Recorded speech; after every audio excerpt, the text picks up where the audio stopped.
Hello, I'm Catalina Escobar and I will be presenting today 5 different assessments from the functional movement screening.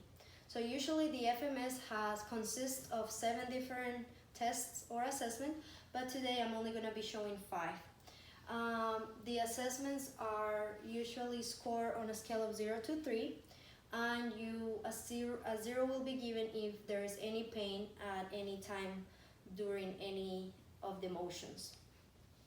So for these assessments, the highest score will be a 21, but in this case that's not going to apply because we're only going to do 5. Also, some of the assessments requires the patient to do it with the right side and the left side, and you're going to give a score to each side, but whenever you're doing the overall score of the test, you will only consider the lower score. So let's say I'm doing something with the lower extremities and the right leg score a 3 and the left leg score a 2. I'm only going to take the 2 whenever I'm doing the overall score of the test. So another tip is that if we have any doubts, then we're gonna give a lower score, and try not to interpret any scores while you're testing. So the equipment that we're gonna need for these tests is a 5-feet dowel, which today is gonna be this. We're gonna use a 2x6 board, a hurdle, and a tape measurement. That's the only equipment that we need. Okay, so the first test that we're gonna be doing today is the deep squat. So for the deep squat, the reason why we do this test is to assess the mobility of the hips, knees, ankles, but also the mobility of the shoulders and the thoracic spine. So what we're gonna tell the patient is, we're gonna tell the patient to grab the dowel over the head with the shoulders and the elbow at 90-degree angle, and then we're gonna tell the patient to stand with feet shoulder width apart or a little bit wider and toes pointing forward. Then from here, you're gonna tell the patient to press up and keeping the upright posture with the toes pointing forward and the feet flat on the floor. You're gonna tell the patient to break down, to go into a deep squat, breaking the thighs parallel to the floor. So it should look something like this. And then you're gonna tell them to return to the starting position. So when we're assessing for this one, we wanna look at the patient from the front, but also from the side. If the patient is unable to do that, we're gonna tell the patient to use the 2x3 board, and they're gonna have the board beneath the heels, and they're gonna do the same thing. So they're gonna have the shoulders and elbows 90 degrees, press up, feet shoulder width apart, toes pointing forward, keeping the upright posture. They're gonna start squatting down until the thighs break parallel to the floor, and then they return to the starting position. So the patient will score. Remember that they will have 3 attempts to accomplish the exercise. So they will get a score of 3 if the upper torso breaks parallel with the tibia, if the femur goes to horizontal, if the knees are aligned over the feet, and if the dowel is also aligned with the feet. They will get a score of 2 if they meet all those requirements, but they had to use the board. Then they will score a 1 if the upper torso was not parallel with the tibia, if the femur was not to horizontal, if the knees were not aligned over the feet, or if they had lumbar flexion like this. And the last one is a 0, so they will score a 0 if there was any pain throughout any of the motions. Okay, the second test that we're going to be doing today is the hurdle step. So the reason why we do this test is to look for the functional mobility of the hips, knees, and ankles, and also to test for stability. So what we're going to need for this test is we're going to need the dowel, and we're going to need the hurdle. The hurdle is going to consist of the base of the hurdle and then a string. We want the string to be at the level of the patient's tibial tuberosity. So this test is going to be performed bilaterally, but you're going to be scoring the leg that goes over the hurdle. So something that you have to consider for this test is you want to tell the patient to keep a stable torso. You also want to tell the patient to keep the toes in contact with the base of the hurdle, so right there. And you want them to maintain the alignment of the string with the patient's tibial tuberosity. You want the patient to have soft knees, so do not lock the knees. And when in doubt, you score low and try not to interpret any scores while you're doing the test. Remember that we're going to give the patient 3 attempts on each side if they need it. So to start this test, what we're going to be doing is we're going to tell the patient to place the dowel across the shoulders, and they're going to stand in a comfortable position with feet together and soft knees, and then the toes are going to be touching the base of the hurdle. Then, keeping the upright posture, you're going to tell the patient to step over the hurdle without touching the string. So right now I will be scoring my right leg, and then touch the floor just with the heel, and then come back to the starting position. And then do the same with the other leg. So do not touch the hurdle, and then touch the floor with the heel, and then come back to the starting position. And then that was it. If they need it, they can have 3 attempts with each leg. So they will get a score of 3 if the hips, knees, and ankles remain aligned in the sagittal plane. Also, if there was minimal to no movement in the lumbar spine, and if the dowel and the hurdle remain parallel. They will score a 2 if they were unable to keep the hips, knees, and ankles aligned, or if there was movement of the lumbar spine, or if the dowel and the hurdle did not remain parallel. They will score a 1 if the toes touched the hurdle, or if they lost the balance. And then they will get a score of 0 if there was pain in any portion of the test. Okay, so the third test that we're going to be doing today is called the shoulder mobility.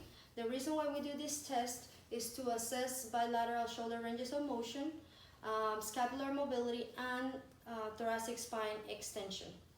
So the only thing that we need for this test is the tape measurement.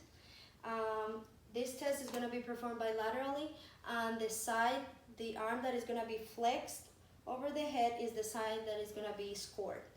Remember that when in doubt, score low, and you don't want to interpret any scores while you are testing.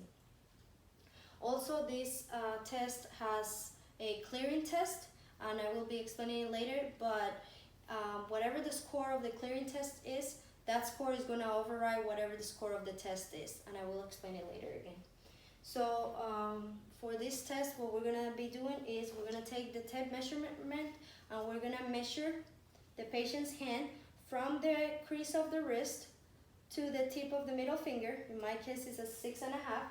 Then you're going to tell the patient to stand in a comfortable position and make a fist with their hands, tucking the thumbs in the fist.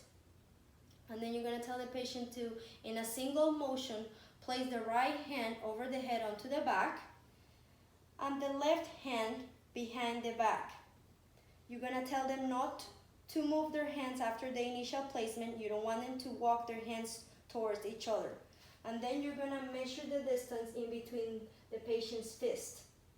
Then you're going to compare the distance with the measurement that you had at the beginning.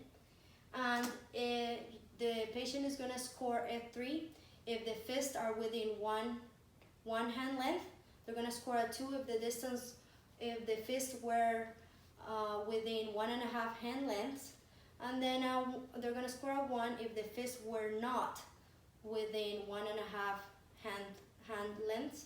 And then a 0 will be given if there was pain at any time.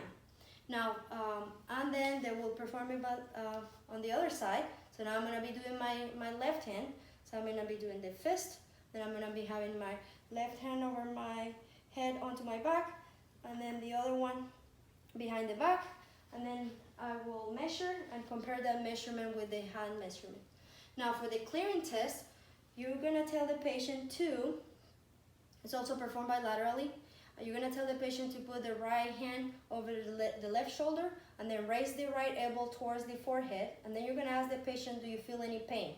If they do feel any pain, then that will immediately be scored as 0, even if the patient had a different score during the test.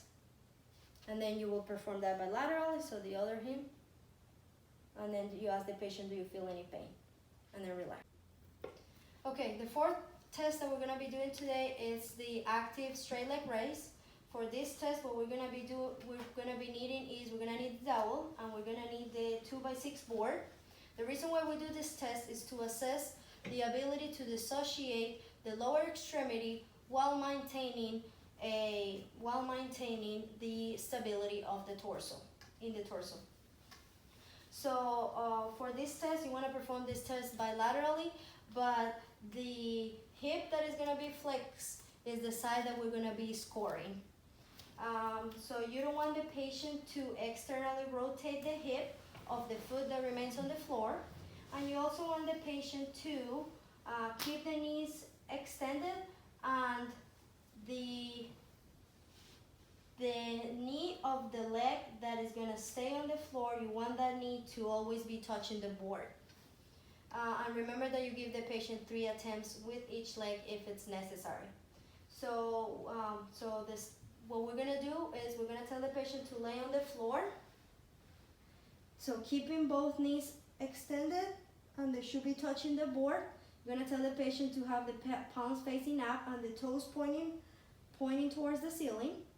Then you're going to tell the patient to bring the toes towards the shins, and then while keeping the legs extended and the toes pointing forward, you're going to tell them to raise the right leg up as far as they can without having any motion on the left leg.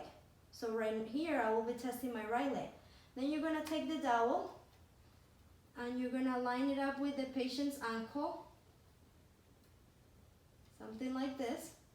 And then you're going to tell them to return to the starting position. So if the dowel and the ankle are between the mid-thigh and the ASIAS, that will be a score of 3. If the dowel and the ankle was between the mid-thigh and the mid-patellar joint line, that's a score of 2.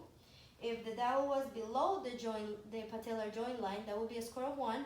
And if there was any pain, that will be a score of 0. Now for the other leg, so we will do the same. So patient will be laying down, palms facing up, toes pointing up. You're going to tell the patient to bring the toes towards the shins, and then while keeping the knees extended and the toes pointing to the ceiling, raise the left leg up without having any movement on the right leg. And then you're going to measure, and then they're going to come back to the starting position, and then we're going to do the same. We're going to use the same scoring numbers.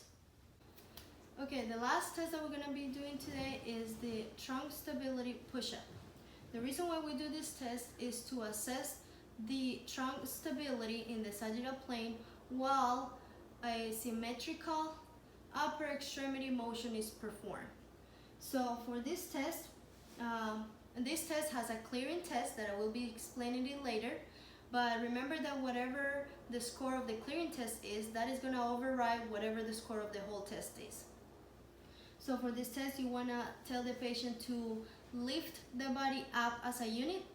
Also to make sure that the hand placement remains in the original position, so they cannot try to slide their hands down, and the chest and the stomach has to come off the ground at the same time. Also, like all the other tests that we've done today, when in doubt, score low, and try not to interpret any scores while you're testing. Okay, so what we're going to tell the patient is you're going to tell the patient to lay down on their stomach. Then you're going to tell them to have their hands shoulder width apart. And then you're gonna tell them if it's a male, you want the thumbs to be at the level of the forehead. If it's a female, you want the thumbs to be at the level of the chin. Okay, so I'm at the level of my chin. Then you're gonna tell the patient to bring the toes towards the shins and extend the knees so they come off the ground. Then you wanna tell the patient to maintain a rigid torso and then raise themselves up as a unit into a push-up position without allowing any lag in the lumbar spine. So it should look something like this. And then go back to the starting position. Remember that we can let them try 3 times. Okay, so a score of 3 will be given if in males, if they're able to perform 1 repetition with the thumbs at the level of the forehead, and in females, if they're able to perform 1 repetition with the thumbs at the level of the chin. A score of 2 will be given in males if they're able to perform 1 repetition with the thumbs at the level of the chin, and in females, if they're able to perform 1 repetition with the thumbs at the level of the clavicle. A score of 1 will be given in males if they are unable to perform 1 repetition with the thumbs at the level of the chin, and in females if they're unable to perform 1 repetition with the thumbs at the level of the clavicle. A score of 0 will be given if they experience any pain. Now for the clearing test, you want to tell the patient to lay down in the stomach and have the hands beneath the shoulders, and then you want them to press the chest off the ground by extending the elbows and trying to arch the back as much as they can. And then you're going to ask them, do you feel any pain? If they do feel any pain, that's going to override whatever the score was for the test. Okay, and this is the end of the presentation. Thank you for your attention.